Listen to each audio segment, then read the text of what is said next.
여러분, 지방건설사가 줄도산한다. 결국 올 것이 왔다. 그런 생각 여러분 많이 드시죠?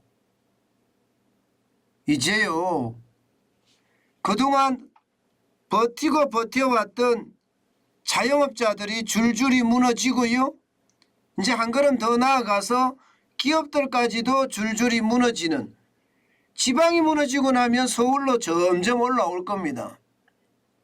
그런 최악의 상황이 왔다. 저는 그렇게 생각을 합니다. 제가 여러분에게 계속 위기다 이야기하면서 그 위기를 버티는 것이 한계가 있을 거다. 코로나19의 통제 방역이 2년 1개월 동안 계속이 되고 문재인 정부의 경제 실패가 5년 동안 지속이 됐기 때문에 결국 말입니다, 적폐 세력이라고 규정했던 자영업자, 소기업, 중기업 줄줄이 망한다. 이 말씀 제가 여러 번 드렸습니다. 이제 그 시기가 점점 다가오는 거예요.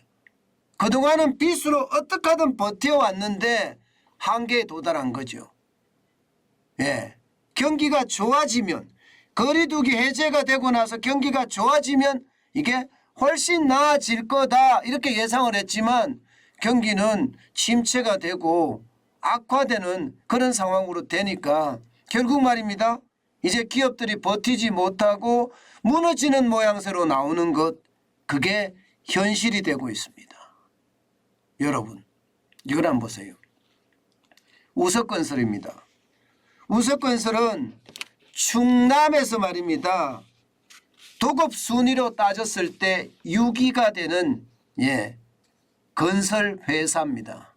그런데 이 건설회사가 결국 말입니다, 지난달이에요. 지난달 납부기한인 어음을 결제하지 못했고요.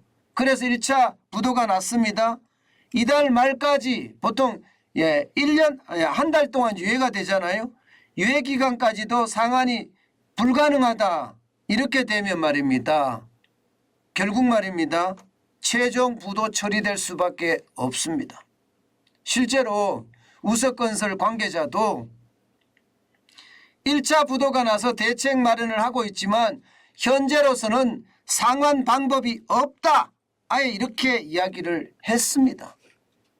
그러면 결국 부도가 난다는 거예요. 부도가 난다.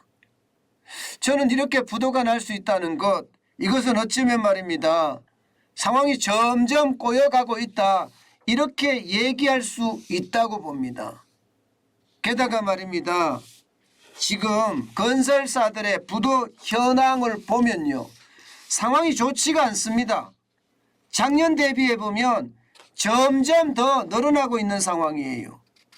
작년에는 그래도요, 뭐 두 곳이었다 이렇게 이야기하면 지금 올해는요, 벌써 7월까지만 부도가 난 건설사가 7곳이나 됩니다. 7곳.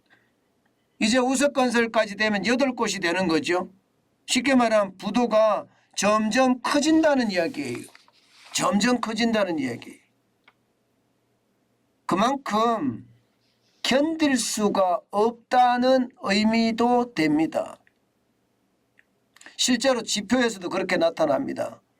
실제로 지표에서도요, 지금 건설회사들이 자금을 조달하지 못해서 줄도산 공포가 확산되는 거 실제이기도 합니다. 지난 3월까지만 하더라도 건설사 자금 조달 지수가 101.5였거든요. 쉬웠다는 뜻이에요. 100이 기준선이니까. 그런데 그것이 떨어지기 시작하더니 5월에는 92.6까지 떨어지고요. 7월에는 86.4, 그리고 9월에는요 72까지 지금 떨어지고 있습니다. 72까지. 72면요 10개 중에 말입니다, 10개 중에 7개는 자금 조달을 그래도 가까스로 하지만 지금 3개 가까이는요 자금 조달을 못한다는 거예요. 이게 자금 조달을 못한다는 이야기는 결국 말입니다, 부도가 날 수밖에 없는 구조다 이렇게 이야기할 수 있는 것 아니겠습니까? 그만큼 말입니다. 심각하다 이렇게 이야기할 수 있고요. 더 큰 문제는 여러분, 더 큰 문제는 이게 자금 조달을 해놨는데 그 자금 조달된 것마저도 말입니다. 자금 회수에 시달리고 있습니다. 왜냐하면 자금을 빌려줬던 회사들이 지금 점점 어려워지고 있거든요. 금융권들 말입니다. 저축회사도 그렇고요. 은행도 그렇고 보험도 그렇고 캐피탈도 그렇고 지금 난리도 아닙니다. 여러분 보시다시피 금융권에서 부동산 PF 프로젝트 파이낸싱입니다. 사업장마다 대출을 해주는 것을 말하는데 대출 잔액을 보시면 은행권에서는 2020년 말에 23조 8천억 원이었습니다만은 2022년 6월 말 현재는요 31조 4천억 원이 많죠. 엄청나게 많죠. 증권사도 마찬가지입니다. 24조 6천억 원이 28조 8천억 원까지 늘어났고요. 보험회사는 심각해요. 36조 4천억이 지금 42조 2천억까지 늘어났습니다. 캐피탈사 제가 위험하다고 말씀을 드렸죠. 12조 2천억 원이 16조 8천억까지 늘어났으니까 말입니다. 근데 문제는 이들이 자금 회수를 지금 하고 있다는 사실이에요. 그러면 건설사들은 어떻게 될까요? 점점 더 어려워지는 그런 상태로 빠지겠죠. 그러니 지방건설사부터 더 상황이 좋지 않은 그런 사태로 벌어질 가능성 굉장히 커지고 있습니다. 굉장히 커지고 있습니다. 이게 상황이 굉장히 어렵게 된다는 뜻이거든요. 게다가 말입니다, 여러분. 분양조차 안 돼요. 분양이라도 돼야 되잖아요. 이 프로젝트 파이낸싱이라는 게 사업장별로 금융권에서 대출을 받았는데 이 사업장이 다 지어져서 분양이 잘 됐다 이러면 돈 돌려주는 것도 문제 없고요. 건설사가 망할 일도 없습니다. 그런데 미분양이 지금 굉장히 많이 늘어나잖아요. 아직까지 미분양이 그렇게 작다고 하지만 여러분 전국적으로 봤을 때는 적은 숫자는 아닙니다.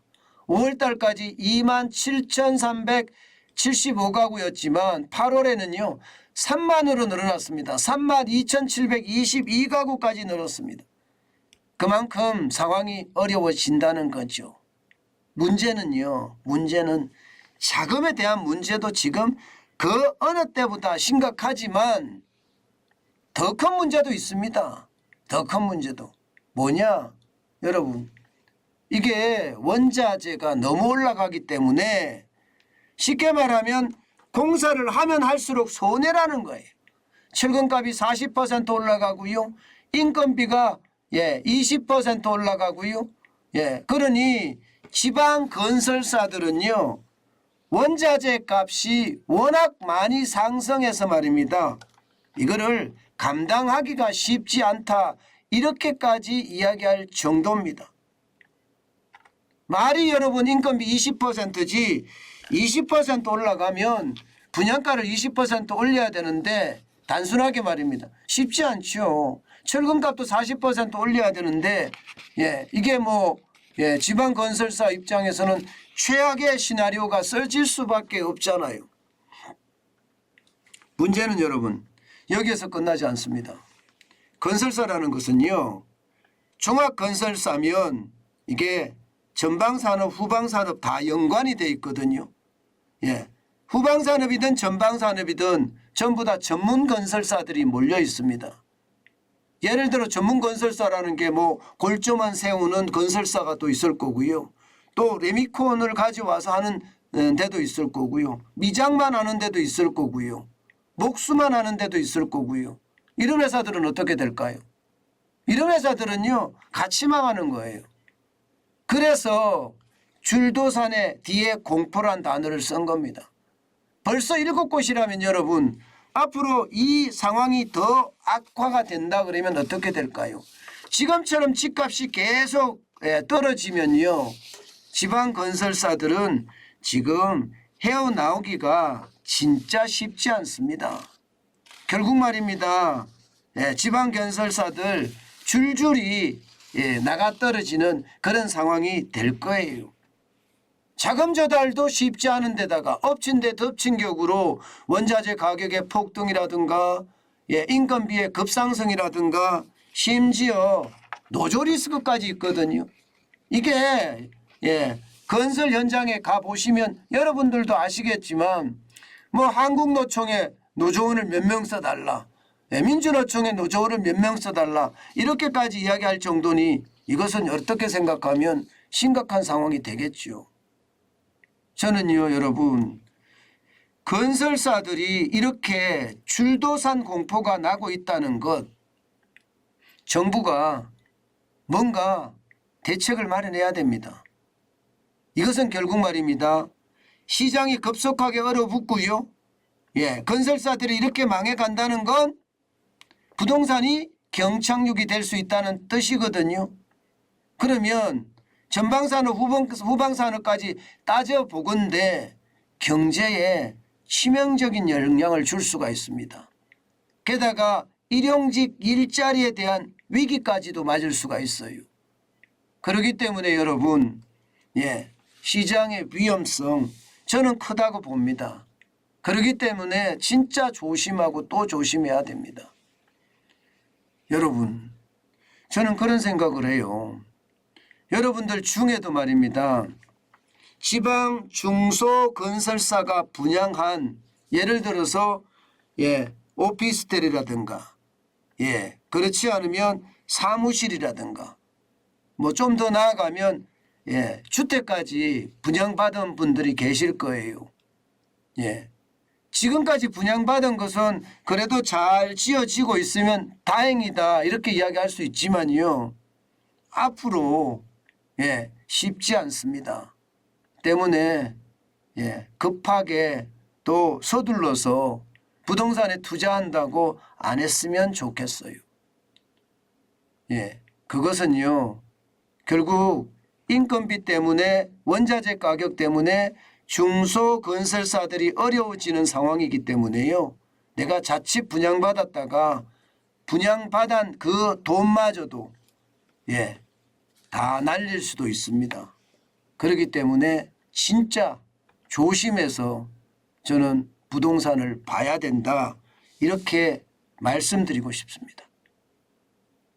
제가 지금 부동산이 많이 떨어지니까 시장에 관심을 가지고 지속적으로 쳐다봐야 된다, 임장까지 해야 된다 이렇게 말씀을 드리고 있는데요. 분명한 것은요. 분명한 것은 이게 재무적으로 탄탄한지 반드시 확인하는 거 잊지 말았으면 좋겠습니다.